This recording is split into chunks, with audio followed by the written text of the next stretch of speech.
Welcome to the Crack House Chronicles, your favorite true crime podcast. I am Donnie, and with me is a man that wants to remind everyone that sleep hits different when you're not supposed to be sleeping.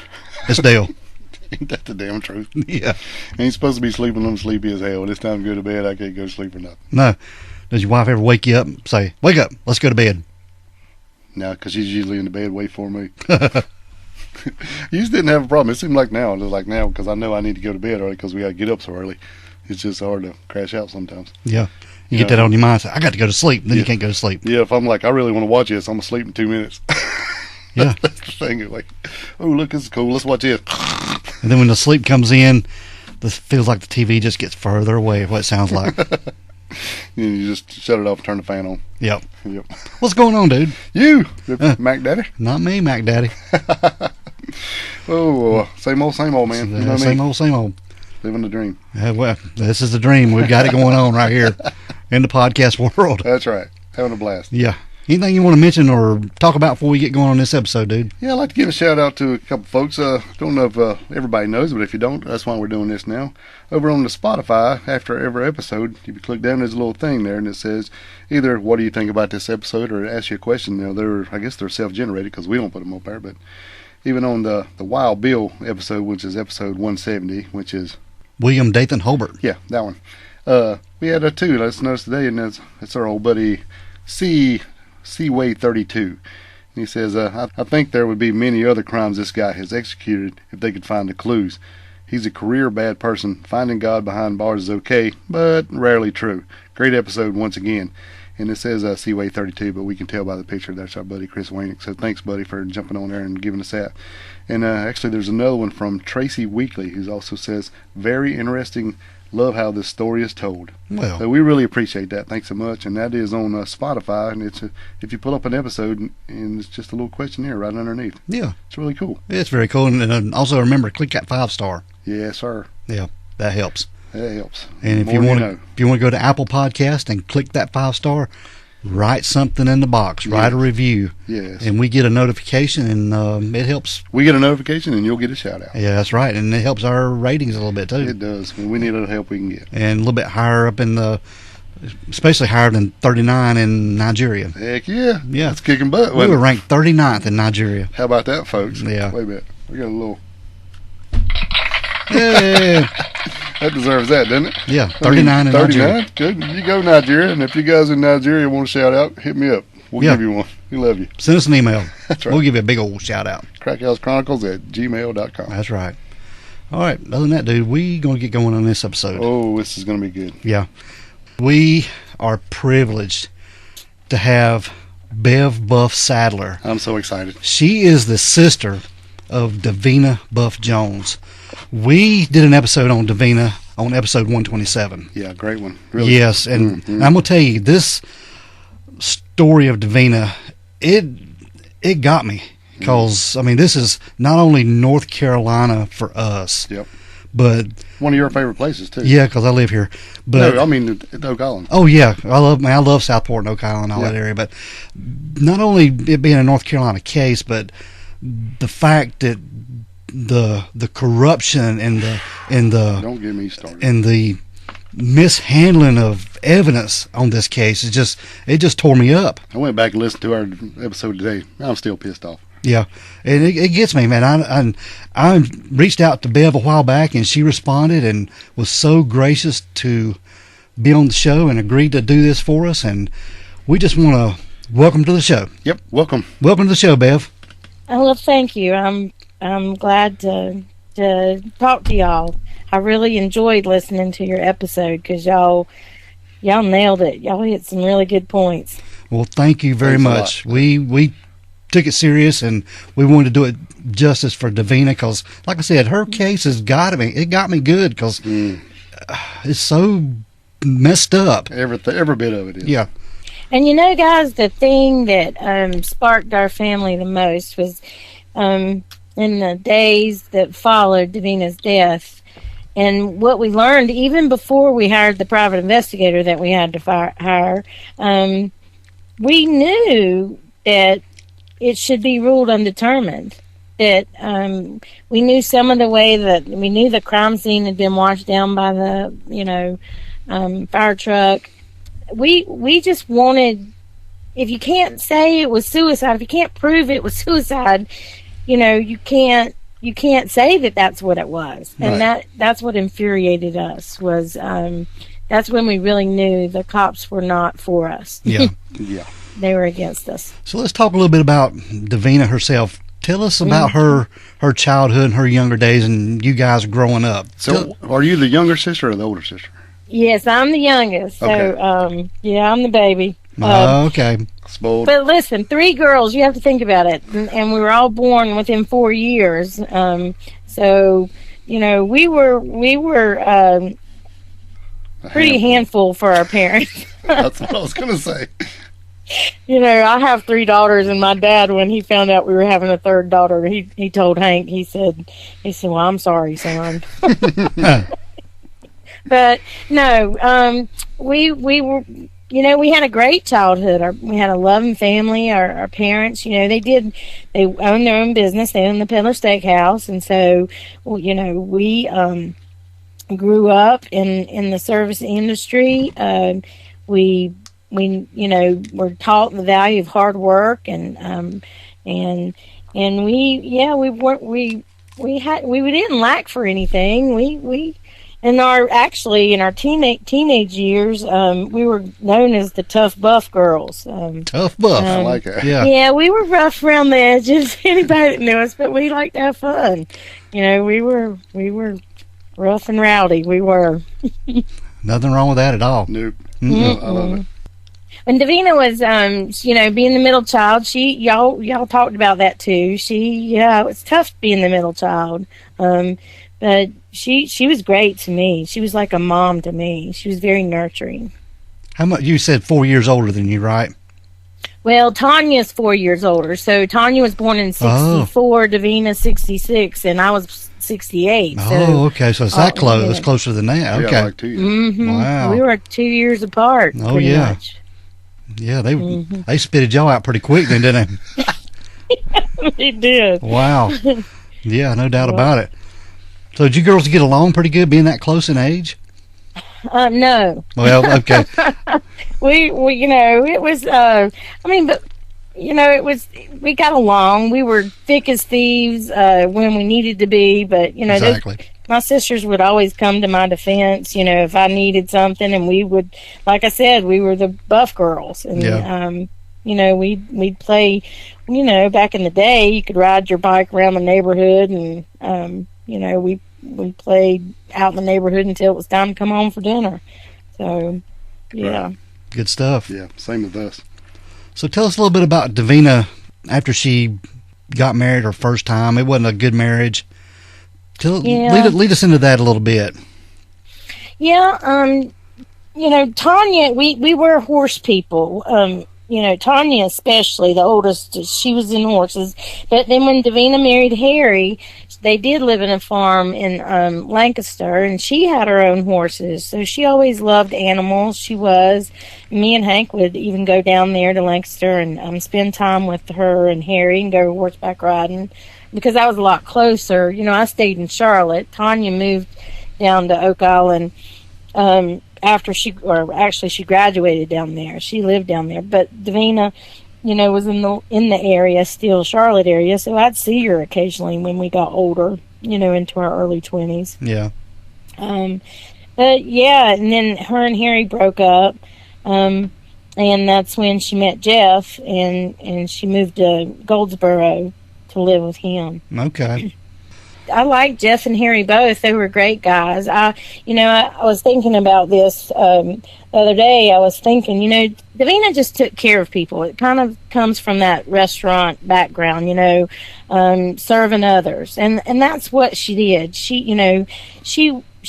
took care of everybody. She was very nurturing, and she would just do everything. But then I think after a while in her relationships, she felt taken advantage of, or that not appreciated. It was expected for her to do everything, and I think sometimes she would get the feeling bad about or it would cause problems in our relationship. Yeah. I get that. She sounded like the one that would be the one doing more than the other one, trying to put more into the relationship. Right, exactly. Yeah. And when it wasn't reciprocated, that's when, things started to go south. Yeah. Now, but I think that's normal too. Yeah. A lot. Because that's how she was. She just serve, do, and then. But she does. She's just. We're all strong women. We're all strong girls. But you do still need somebody to hold you and take care of you. Right. I think a lot of people fall in that trap when you first get together, and especially if you're that kind of person, you just like, no, I'll get it, and do this, and you gotta kind of go over and beyond, and then after a while, the other side just kind of gets lazy, going, well, they'll get it, and then yeah, and you kind of get too comfortable too quick, and it's not good, yeah. And I think that was part of her, and she was hyperactive. I think Davina would have been diagnosed ADHD, in today's time. Right. But they didn't really diagnose that back then. And she was a very hyperactive, person. And I would say, she could be quick-tempered, but I think all three of us could be. And we got that from her dad. He's very quick-tempered. Now, Bev, I want to ask you something is kind of personal about Davina. It's been reported that she suffered from depression and stuff and took some medication for that. What was, we've heard it in the media a lot, and some of the articles and things we've read and other podcasts have reported on it. Was it as serious as people talk about, or was it just something that she felt like she needed to do to... Something to take care of? Yes. If you look up the symptoms of anybody that has ADHD, they have trouble organizing, they can't stay focused, but I will say that one thing about Davina, she was very conscientious. She knew she needed to improve, and she was always trying. She took meticulous notes. She would write. We found legal pads of just her notes. She was a constant work in progress, aren't we all? But all of these therapy sessions that she went to, I think, really helped her in trying to overcome some of her, impulsive things, or, organizing her time. She would talk to herself, Dee, calm down, these were just tools that she was learning to overcome some of the things, and I think they were used against her. Yeah. And then Reshley, her doctor at the time, had put her on Effexor. Well, she was having a problem sleeping, with the police office, her schedule. Sometimes she'd have to go in at 6 a.m. and get off at 6 p.m. And they'd do that for like 2 weeks. And then 2 weeks later, they'd have to start going in at 6 p.m. and work until 6 a.m.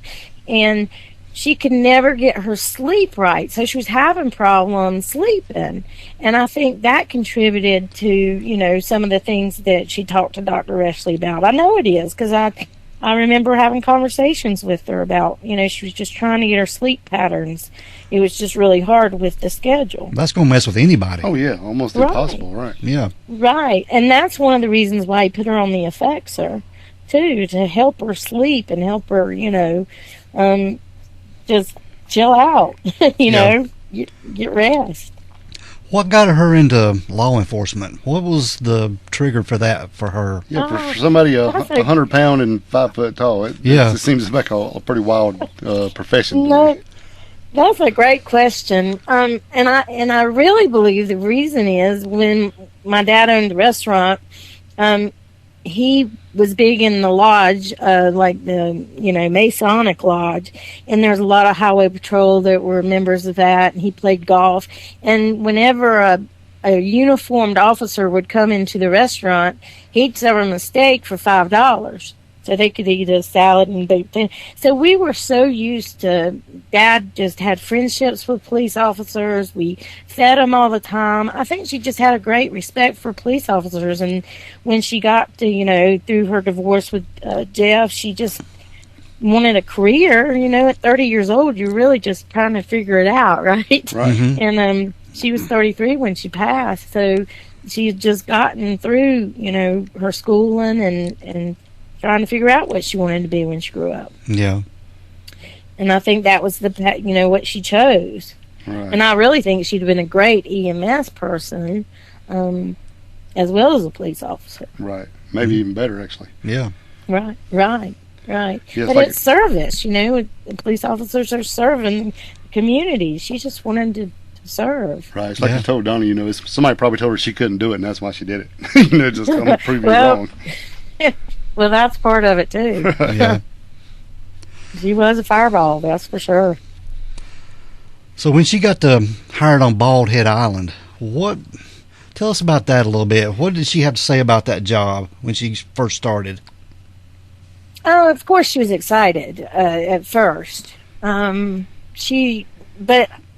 I think she was so interested in real police work that it wasn't what she ultimately wanted. I mean, y'all nailed it that too when you talked about it. You're just security over there. They don't really want and even now they've abolished the police department. They don't have a police I think Dale said crowd control. Yeah. Right. They wanted some rent-a-cops to ride around and wave. Yeah, I think that's what, just... Right, and that's not what she wanted. Of course, it was the first job she, was offered as soon as she got out of law enforcement training, so she took it, and it was right there in the area.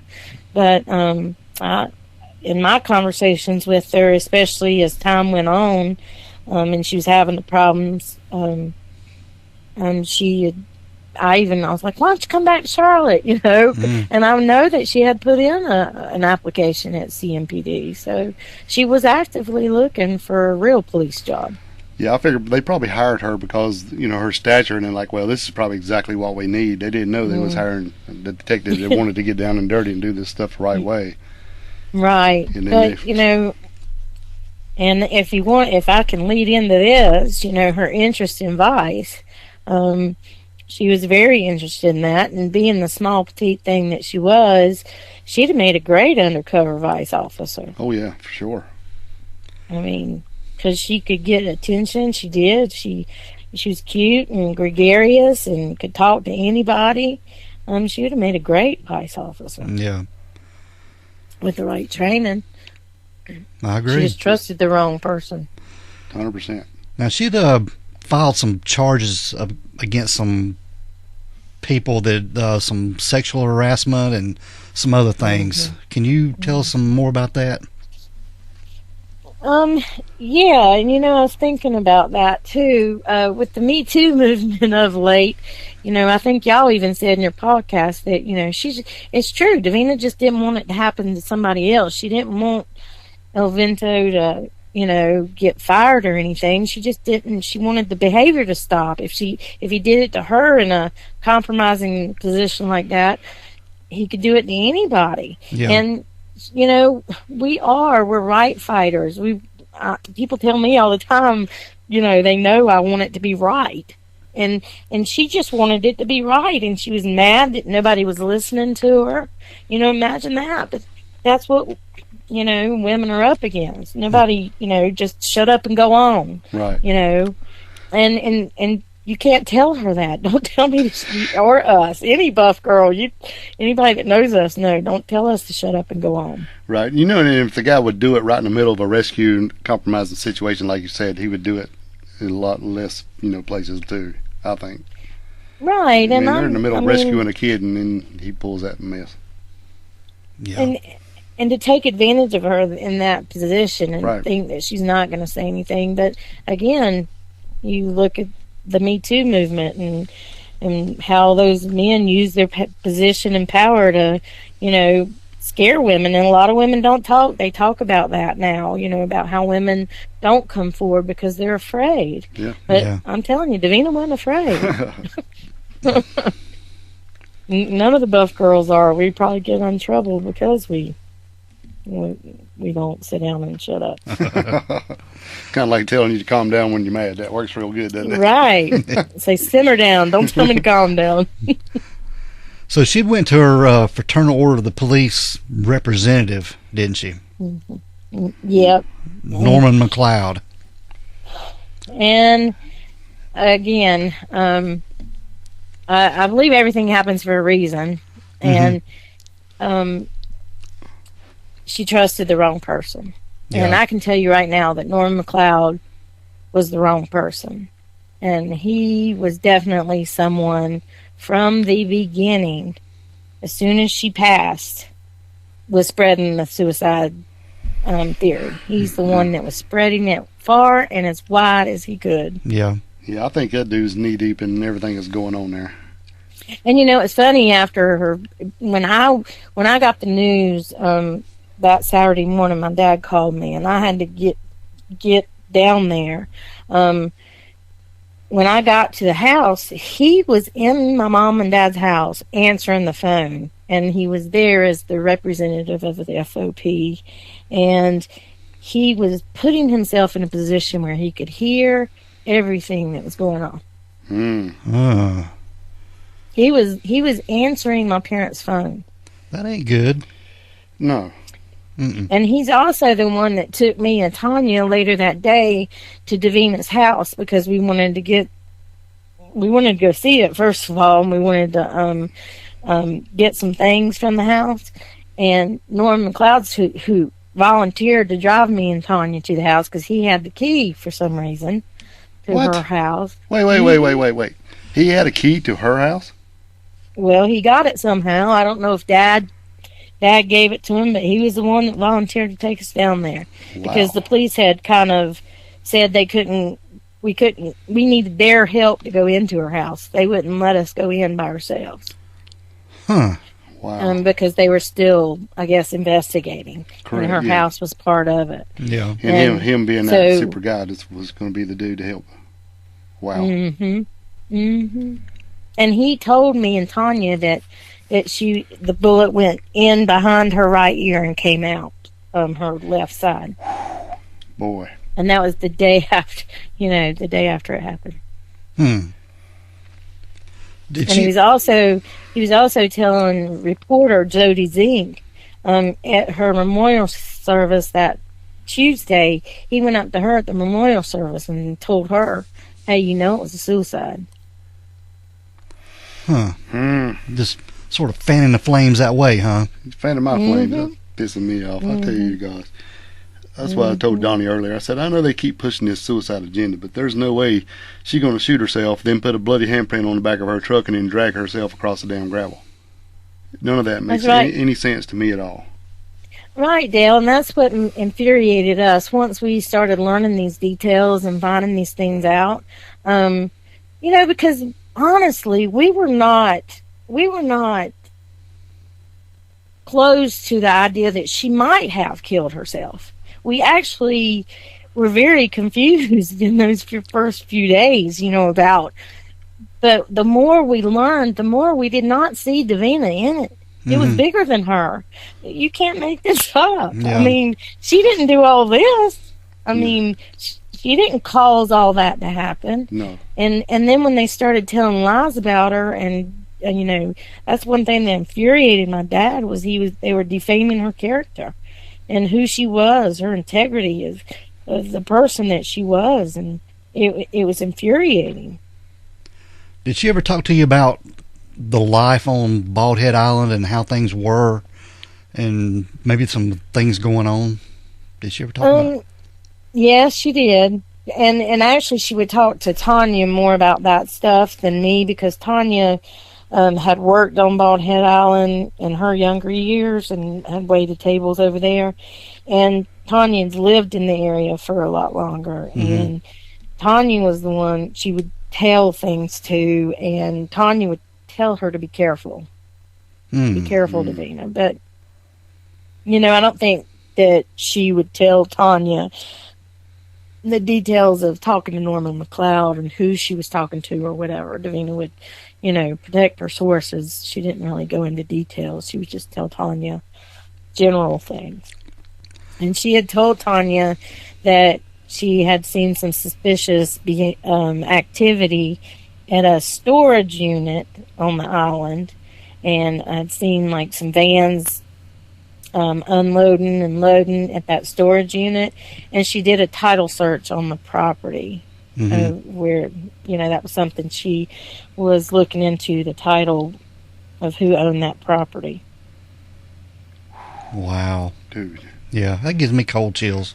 Yeah. Right. And I think she might have told Norman McLeod. That's why she gave him that ferry ticket, because she wanted him to come look at it. Yeah. Yeah, she gave him that ferry ticket. He said he didn't use that ticket. But it was used, right? That ticket was used, wasn't it, Bev? I don't really remember that detail. If he, I know she left him the ticket. I know that for sure. Right. But and y'all did report that, and I don't remember that Karen Grasty's daughter had seen him in camouflage over there that night. I don't remember that. What I remember is that he was on Turkey Trot, which is on the mainland, Mm-hmm. and that's where he supposedly twisted his ankle, and he was at the hospital when he heard the news, and somehow he arrived on the island at the same time Sheriff Hewitt did. Imagine that. Yeah. Yeah. Where is this cat today? Do we even know?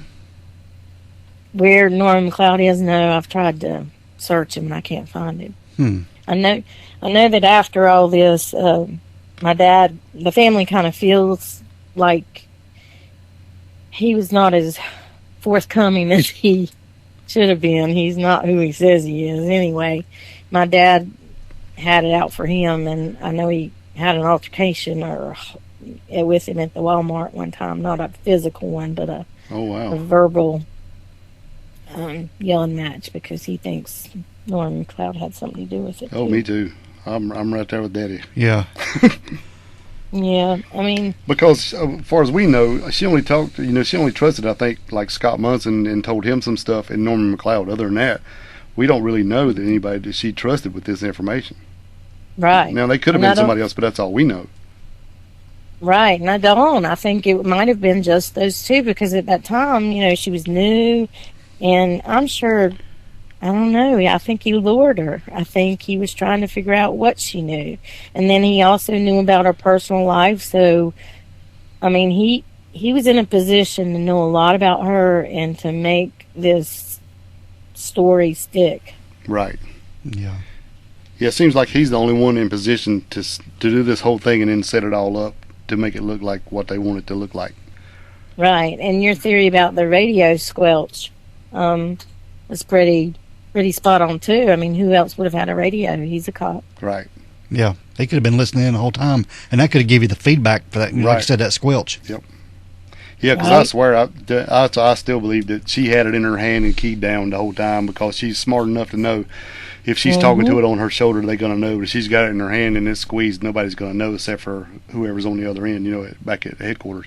But if somebody else comes up and they do the same maybe thing. Those three landscapers were the henchmen, you know what I'm saying? Because, what landscaper is coming? She approached them to dump out their beer on the ferry over that night around 6:00. Right. Mm-hmm. Well, and then those guys were leaving on the first ferry the next morning. What kind of landscaping they do during the middle of the night? Right. Nighttime landscape. Yeah.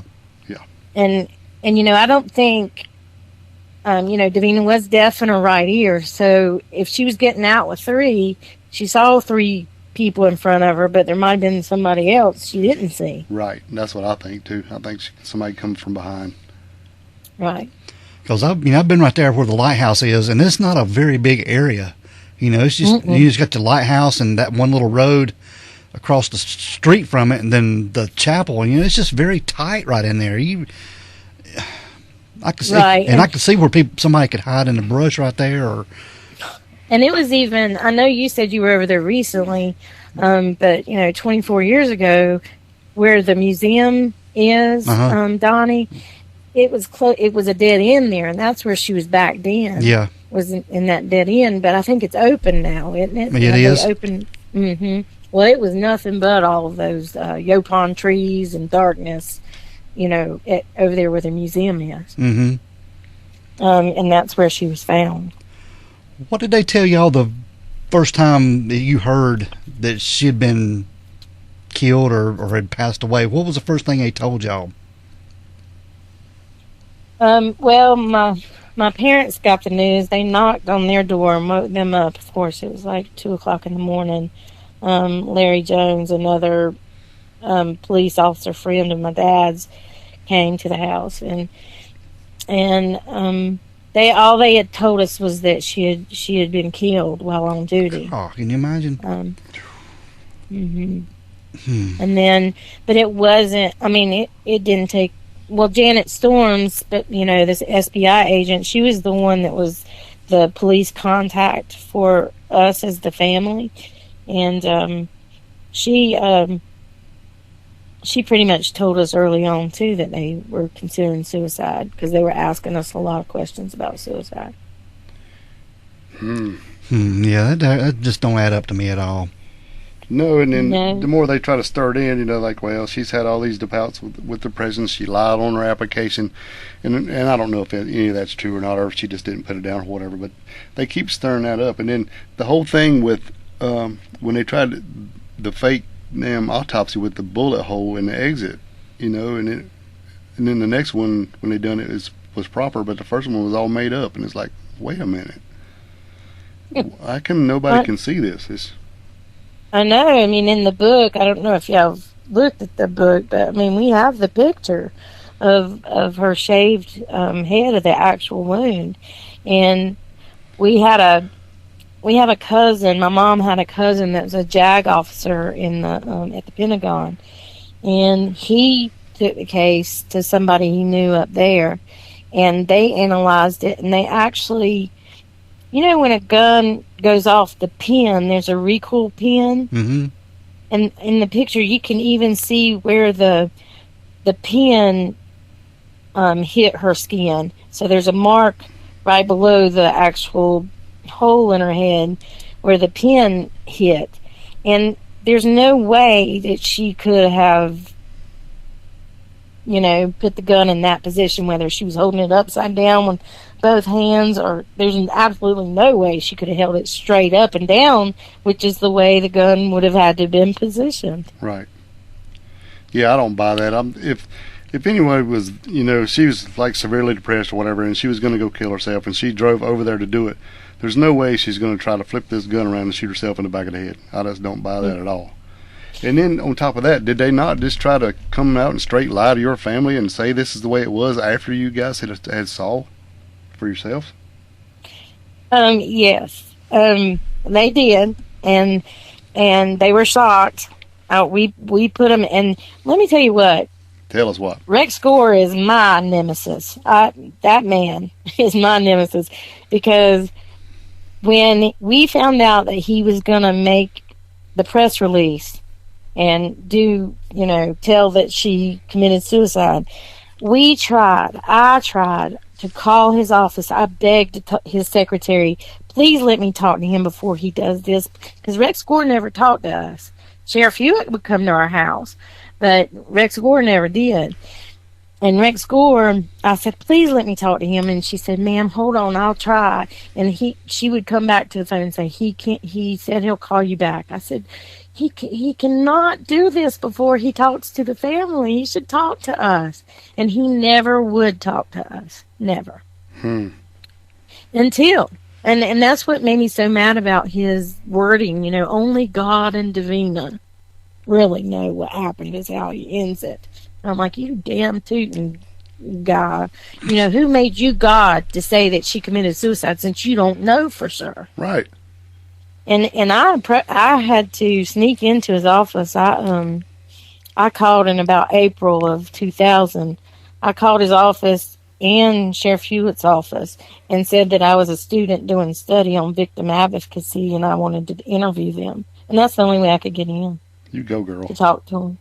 And I sat in front of Rex Gore and I introduced myself. Of course, he didn't know Beverly Sadler. He didn't connect until I got together, right? Right, until I got in his office. And I was like, and he even told me, I said, Mr. Gore, I said, you with the way that crime scene was handled, even if you had a confession, you would not be able to prosecute anybody. And he said, that's why the decision was for the betterment of the community. What the heck? That's the whole damn thing right there. They didn't want nobody to know there was something about drugs, and they didn't want to know nothing about somebody being murdered on their little precious island, and that's why they made up this story to blackball your sister and make it look like it is, and you can't make me believe any other way.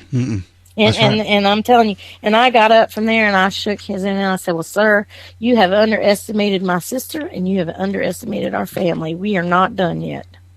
Good for you. Yeah. And my dad was a bulldog. He didn't let it go. Good for him. Yeah. Yeah. I mean, that's why he fought it with the, it was never about us getting money for the benefits. Mom and Dad didn't need the money. They spent more in legal fees and everything else than we ever got back from the rulings we got. And Monty Clark, our private investigator, he was a godsend. I mean, God was just with us. He put people in our place and you know, to help us out in so many different ways. And it broke my heart to think about people. They underestimated our family, thinking that we would just go away. And my dad was just not that kind of person. We're not that kind of people. Yeah, you're not just going to roll over and take it, especially when you No. know it's there's so much sketchy stuff going on. It's just, I don't know, it just makes me mad. I'm sorry. Right, and that's what infuriated us from the Yeah. beginning. They should have, why couldn't they have just called it an undetermined death? We don't know. And that's why Rex Gore said it was for the betterment of the community, to appease his constituents on Baldhead. Right. Yeah. Yep. 100%. And Yeah. plus, at the time, Mike Easley was Attorney General for North Carolina. He was running for governor, and he's from that district. His career was in Brunswick County. He grew up being a DA in Brunswick County. He has a house in Southport and Baldhead Island. I think he was making phone calls. Sheriff Hewitt was proud to tell us that Mike Easley was interested and wanted to make sure that we came to a resolution. I bet he did. Yeah. It was so political, and it was just overwhelming for us, because for us, Dee was just following what she wanted to do. We didn't expect, you know, all of this. Yeah. It was so much bigger than her. She couldn't have. Yeah, she just stumbled onto something she should have never stumbled onto, and they just made her pay for it, is what happened, I think. Exactly. She was out there trying to do her job when they wanted her to not. They just wanted her to be a ride around and wave. Such a betrayal. Yes. Such a betrayal. Mhm. You know, the people she trusted the most, that she thought, you know, she would become part of the brotherhood, but it must have been a brotherhood she wasn't invited to. Yeah. Wasn't welcome in. But Karen Grasty, the police chief there, she was pretty adamant saying that it wasn't a suicide, wasn't she? Yes. Now, Karen was really our only advocate, but then being a woman in law enforcement, you know, having her career, she knew what Davina would be up against. And I really do think she was trying to mentor Davina as best as she could. Yeah. But because she was on medical leave, you know, during the, you know, months before Davina's death, I don't think she had much to say. And y'all know how they shut her down too. They told her did. to shut up and go home. They did. Yep, exactly. Shut up and go home. Mm-hmm. And then after we're like, here's your money for your disability, you're done. Right. And Yeah. even Gene Hardy, the acting chief at the time, you know, he was, you talk about riding, it was his chill job, his job until retirement, you know, that he could ride out until he could retire. He didn't want anything to do with it. There's so many people that just tucked their tails and ran and tried to cover their own, you know, skin. They did not want to help us. I can't imagine what y'all went through in the early days of this. The crap they were telling you and wanting y'all to buy it. I can't imagine. It was just, I mean, we were pulled in so many, our hearts were broken, we were shattered, and we didn't know who to trust. We had no idea who to trust. And it was very difficult. And until we got Monty, and Monty was just wonderful, and he developed a great friendship with my dad, and Monty's a preacher now. He lives nearby here in Albemarle, North Carolina, and I still talk to him on occasion. He's just a great friend, and he's always believed, you know, it was a big cover-up. I do. I for sure do. How often do the authorities get in touch with you and your sister now? Do they contact you about the case at all, or?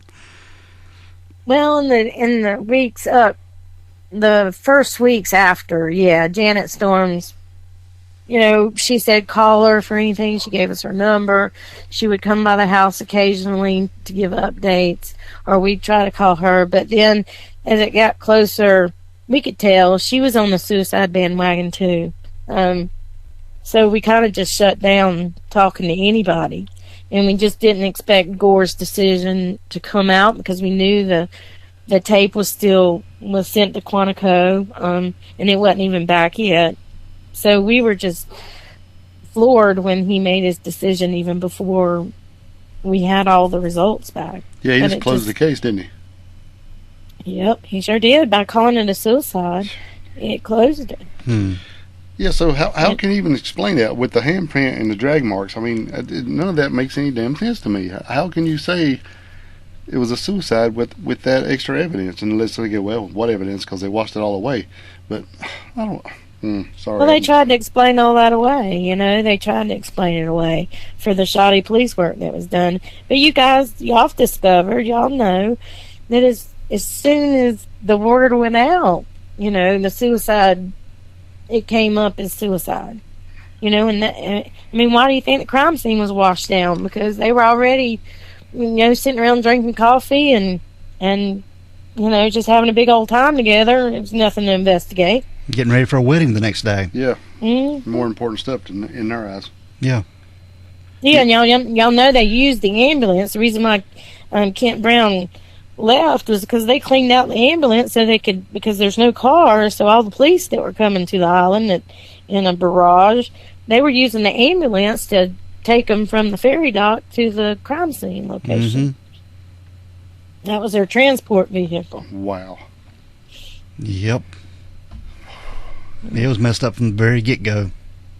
It really was. And see, that's what I mean. It was bigger than Davina. I don't wonder how many people are really in on it. I mean, I'm sure some of the folks there didn't know. I mean, they just kind of went along with what they were being told. But there were several. I don't know. It's a setup to me, plain and simple. She was set up. They knew she was up there looking. They knew they were looking for stuff, and I don't know if they gave her a piece of information so she would be there when they wanted her there. But I swear, I believe it's a setup for sure. I do too. I believe it with all my heart, and I mean, I just that I would love to find out where those three landscapers are. But the truth is, it doesn't matter. They might have been the one that pulled the trigger, but all these other people sure put the nail in the coffin, didn't they? It did, yeah.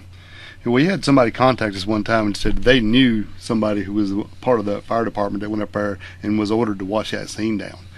And then after that, they would say that they just kind of had to get out of there and actually had to go into therapy and stuff, and it bothered them. And everything was so bad that even his therapist ended up retiring and getting out and moving away because they were all so scared that a few more people knew that they knew information. But we haven't heard anything since then. But I'm like, wow, yeah, there's some serious stuff going on now. And even if a therapist who's talking to somebody that they knew stuff was scared enough to pack up and move, there's some serious stuff going on around there. Yes, and it was really scary. I can say I know that anytime after a violent death, people get paranoid, and I was for a long time. Even here in Charlotte, I would keep my doors. I would be on the lookout. I was on point. I was always looking around. Had your head on a swivel, huh? Yeah. Mm-hmm. Yeah. Mm-hmm. Well, you have to. You don't know you can trust nobody. I mean, damn. If you can't trust your representative, you think this should be the person, your go-to person. But as soon as I heard he was a representative and he's also in the narcotics, I'm like, yeah, that's it right there. Yeah, there's something else going on. And when they reopened the case and Tony Cummings came back, and I think it was 2003 or 4, so supposedly the SBI was reopening the case.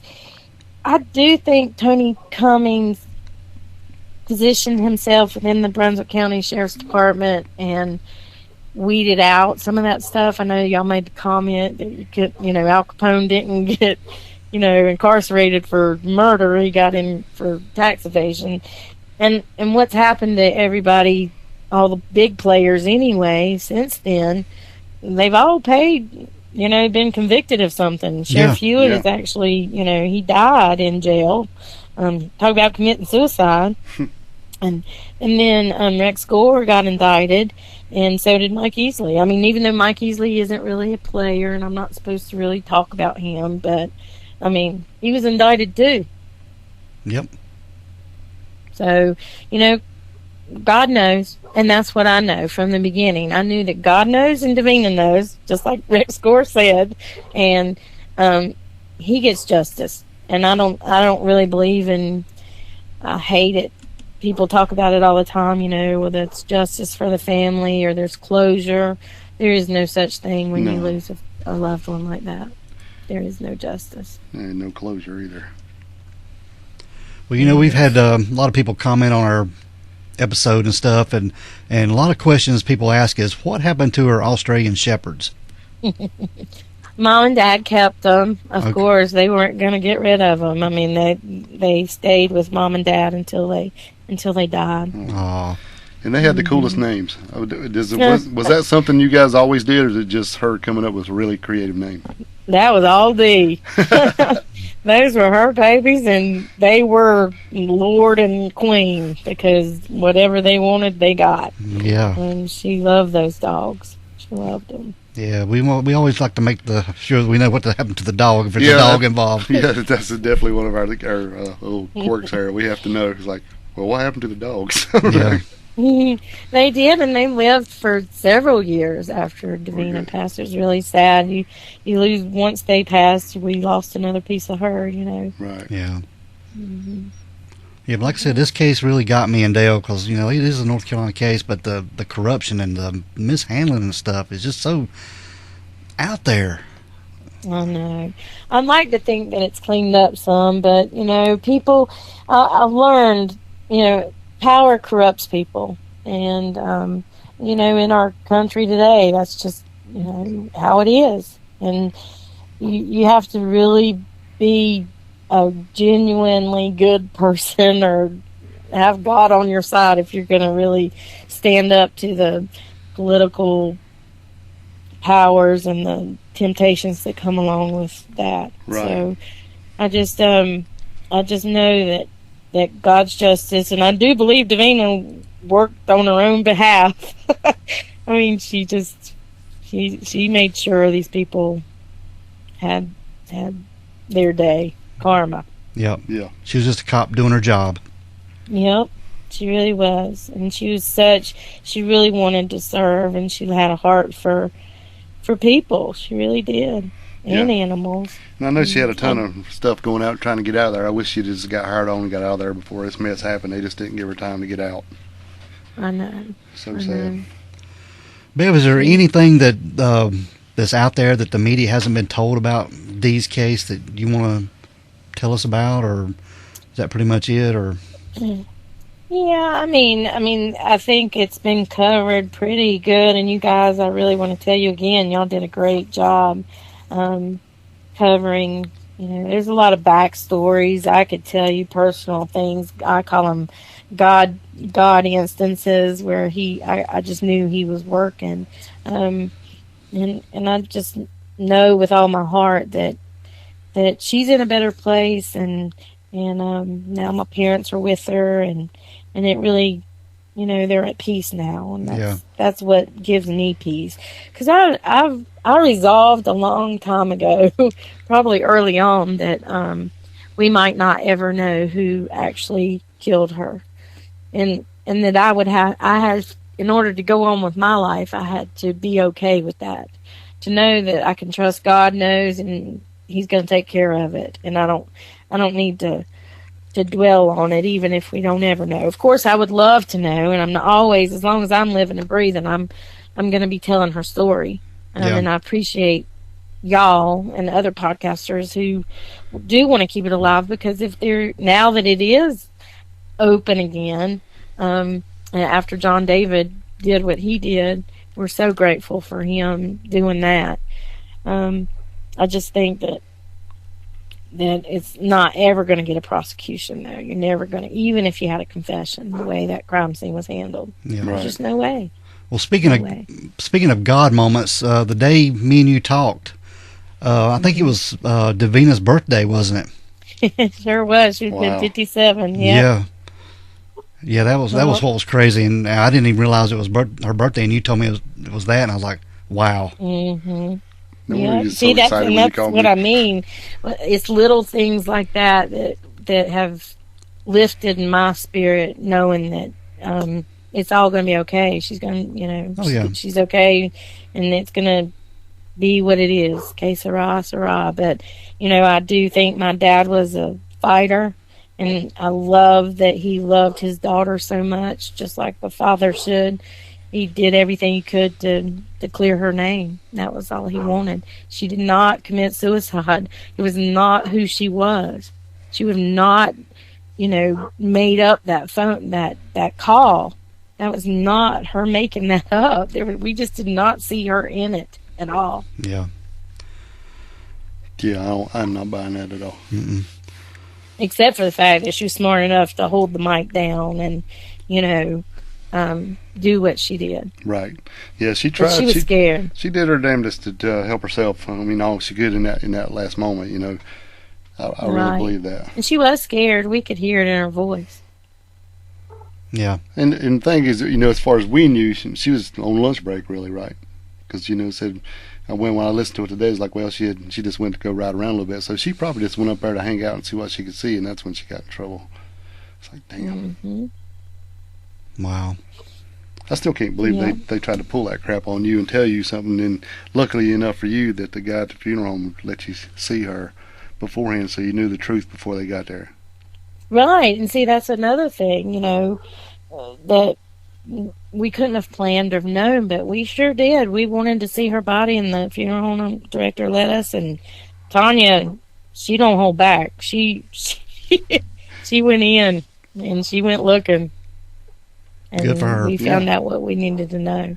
Right. I mean, I know that was probably really hard for you guys, but in the end, it turned out so much better because you just been lied to. That was just me to. and Tanya in there. Mom and Dad weren't in the room. They didn't want to see that, but me and Tanya were definitely like, okay, well, Mom and Dad, y'all need to leave now because we're getting ready to lift her head. Yeah. Well, Bev, we certainly appreciate you coming on the show and giving us some insight on Davina. Yeah, thank you so much, so much. Well, you're welcome. I really appreciate you guys and what y'all do. I love your accent. I love you. It's your North Carolina boys and taking on true crime. Yeah, we just a couple Cleveland County boys over here. Right up the road here. Yeah. Well, it was nice talking to you guys. We really appreciate you keeping it alive for us. That's what we do, Bev. That's right. And anything we can do for you, just let us know. And anytime you want to come back on, and if you find out something and you would want to get it out, just let us know. Sure will. All right, thank you, Bev. All right, then. Have a good night. Thank you, guys. All right, you too. All right, bye-bye. Bye. I want to thank Bev Buff Sadler, Davina's sister, for coming on. Yeah, thanks so much. It's really good to talk to you. I was just, this case, it really hit me, and as everybody knows, I was just kind of floored by this thing and how much level of corruption seems to be all over the place on this thing, and just enough to get you fired up and kind of pissed off about it, and it just didn't make any damn sense. So I really appreciate you coming on and giving us a little insight on what was going on the other side, and it's really, really cool if you do that. Thanks so much. And share this episode. That way it'll help keep the word out on Davina's story. Right. And share it all you can. Put it in the ears of more people. Share this, and then you can go back and share 127. Yeah. Yeah. Push it out there. Let everybody know what really happened. It's just, or close as we can figure. That's basically what Bev had to say. Yes, definitely. Yep. All right, dude. Other than that, we want to thank Bev again, and we're going to get out of here. That's right. Let's roll. We want everyone to be safe. Please be careful and always be aware of your surroundings. Because the next episode could be about you. This is the Crack House Chronicles.